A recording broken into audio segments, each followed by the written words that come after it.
要掃描證件或卡片，首先於主畫面點按傳送，喺地址簿選擇傳送目的地，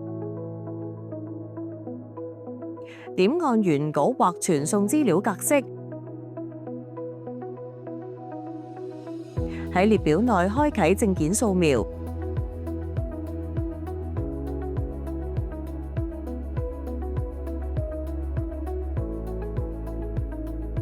開啟功能之後，準備一張卡片或證件。打開送稿器，先將原稿嘅正面放上原稿台。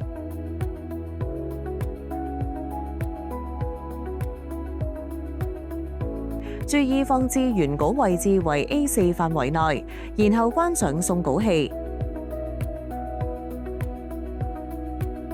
點按啟動之後，開始掃描第一面。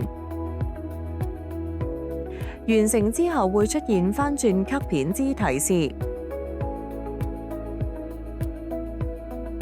再次打開送稿器，然後反轉背面放入原稿，注意放置原稿位置同樣為 A4 範圍內。放入原稿背面之後，閂上送稿器。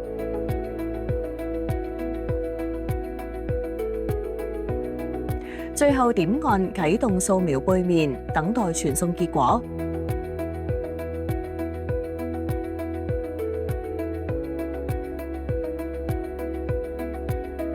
如想要以 A4 尺寸輸出，可以參考資訊卡影片內容。